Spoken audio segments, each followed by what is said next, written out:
Fala galera, beleza? Professor André aqui mais uma vez começando uma aula de matemática. E hoje o tema é interpretando informações em tabelas. Bora lá, começando!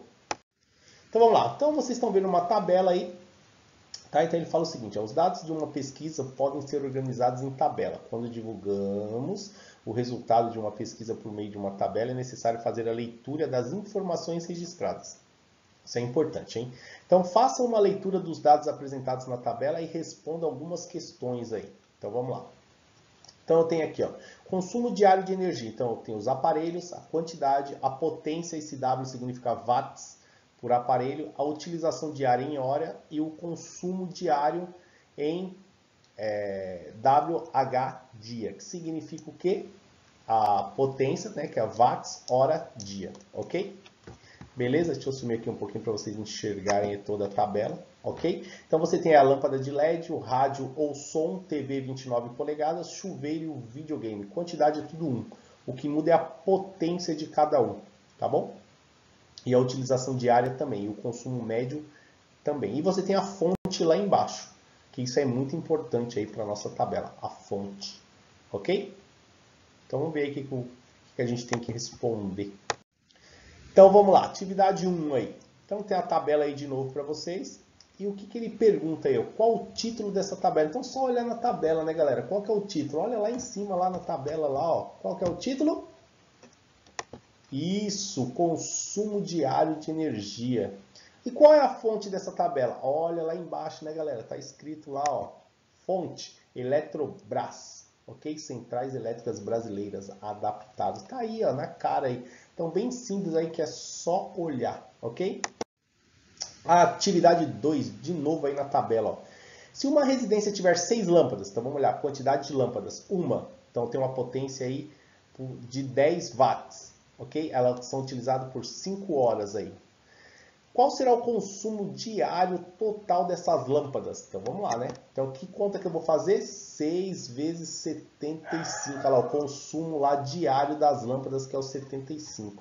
E 6 vezes 75 vai dar 450, ok? Watts, hora, dia. Certo, galera? E a letra B, deixa eu sumir aqui um pouquinho para vocês aí. Qual dos aparelhos ou equipamentos descritos na tabela tem o maior consumo de energia diário? Esse aparelho foi o mais utilizado? Então vamos olhar lá na tabela, né, galera? Conclusão, chegamos. Tá lá, ó. Então é o chuveiro, né? Ele não foi o mais utilizado, mas é o que consome mais energia. Professor, como que você sabe que é o que consome mais energia? Porque tem maior potência. Vocês vão olhar aqui, ó. Ok? Que tem maior potência é o que consome mais energia. Guarda bem isso, hein? Qual que consome mais energia na minha casa? O que tiver o aparelho na sua casa que tiver maior potência, ok? Atividade 3. Os dados do problemas a seguir são fictícios, ok? Então vamos lá. Um radar posicionado em um certo trecho de uma rodovia do estado de São Paulo registrou durante uma semana do mês de junho as velocidades dos veículos que passaram por ele. Os técnicos da empresa que monitora o radar calculavam a velocidade média diária do trecho em questão e a colocaram na tabela a seguir. Então vamos ver essa tabela aí, né, galera? Então tá aí a tabela. Velocidade média em quilômetros por hora no trecho 4 da rodovia SP 999 de junho de 2020. Então você tem as datas aqui, ó, 1 do 6, 2 do 6, 3 do 6, 4 do 6, 5 do 6, 6 do 6 e 7 do 6. E as velocidades, 90 km por hora, 88 km por hora, 80 km por hora, 85 km por hora, né? 100 km por hora, 99 km por hora e 95 km por hora. Então, de novo, olha o que ele pergunta. Qual é o título da tabela? Então, é só olhar, né, galera? Então, bem simples aí, ó. O título da tabela é velocidade média em km por hora no trecho 4 da rodovia SP 999 de junho de 2020. E qual a fonte dessa tabela? Tá lá embaixo, né, galera? Aqui, ó, fonte. Só tá escrito fonte. É só olhar lá, ó. Dados fictícios da equipe curricular de matemática. Qual foi a velocidade mais baixa registrada e em que dia? Então vamos olhar lá, procura lá, ó. Qual foi? Foi a 80 km por hora, dia 3 do 6, certo? E qual foi a velocidade mais alta e qual dia? Só olhar lá, olhou, achou? Qual foi? Tá lá, né? Ó, 100 km por hora no dia 5/6. E qual é a diferença entre a maior e a menor velocidade? Então aí é só fazer uma continha aí, ó, 20 km por hora. Professor, como você sabe que é 20 km por hora? Eu fiz 100 menos 80, né? Que é a diferença entre as duas. Certo? Bem simples aí. Bom, então a gente vai contextualizar. Dá uma olhada no gráfico ao lado aí, ó, ok? Situação epidemiológica do estado de São Paulo. Então a gente está falando sobre a dengue, aqui, ó, e a chikungunya. O que está em azul é 2018, o que está em rosa aqui é 2019. Fonte, Ministério da Saúde. Ok? Então você tem aqui também, ó, dengue, chikungunya e zika. Ok? Beleza? Então ele me dá alguns dados aqui também. Ele fala que os dados do Ministério da Saúde revelam que o número de casos de dengue no estado de São Paulo aumentou mais de 1000% em comparação a janeiro de 2018. Até o dia 2 de fevereiro foram notificados 17.004 casos da doença no período de 2018. Foram registrados 1.450 casos de dengue. Aí, como eu mostrei para vocês, o gráfico aqui 2018 e 2019. Beleza, galera? Então vamos lá. Atividade 1. Quantos casos de dengue foram registrados em 2019 a mais do que 2018? Então vamos pensar aí, né? Bem facinho essa daí também, né? Então tá lá, ó, foi falado lá no texto. O maior número de casos foi de 17.004, que foi 2019. Então é só pesquisar, certo? Só dar uma olhadinha no texto. Qual das três doenças teve o maior número de registro? Quantos casos e em que ano? Então é só olhar, né, galera? De novo. Ok? Então, vou fazer uma continha básica aí. 17.004 menos 4.450, que é esses dois aqui, ó. Então, eu chego num total aí de 15.554 casos, registrado a mais do que o ano de 2018. Qual o percentual do aumento do número de casos de chikungunya no mesmo período em 2019, no estado de São Paulo? Ok? Então vamos lá, vamos pensar aí um pouquinho. Então, a primeira conta que eu vou fazer é 259 menos 88, olhando lá os meus dados. Então, eu vou ter um total aí de 171 casos, ok? E aí, o que eu vou fazer? 171 dividido por 88, que eu vou ter aí um valor aproximado de 1,94. E aí eu vou pegar esse número e vou fazer vezes 100, porque ele quer, olha aqui o que ele pergunta, qual o percentual. Então eu vou transformar esse número em porcentagem, tá? Então multiplicar por 100 é andar duas casas com a vírgula para a direita. Não posso esquecer disso, ok? Então eu vou ter aí 194% foi o aumento aí. Então bem simples, né, galera? Uma conta de subtração, uma conta de divisão. Não esquece, toda vez que ele pedir algo em porcentagem, você pega o número e multiplica por 100. Sempre assim, guarda bem essa regrinha aí que a gente vai utilizar ela bastante. Complete a tabela com os dados apresentados no gráfico. Então vamos lá, né? Situação epidemiológica no estado de São Paulo. Dengue, qual foi o total? Então vou dar um tempinho aí para vocês pensarem e vamos respondendo aí, né, galera? Então vamos lá. E aí, que conclusão chegamos? Então tá aí, né? Respondido aí tudo que eu achei lá dos meus valores dos cálculos que eu fiz, era só preencher a tabela para encerrar a atividade. Então, bem simples aí, tá preenchidinha a tabela aí para vocês. Então, agora a gente vai vir interpretando o gráfico de setores, o famoso gráfico de pizza, certo? Então, tá aí para vocês aí, certo? Então, a gente 360 graus que corresponde a 100% aí no meu gráfico. Então, o famoso gráfico de pizza, na matemática a gente chama de gráfico de setores.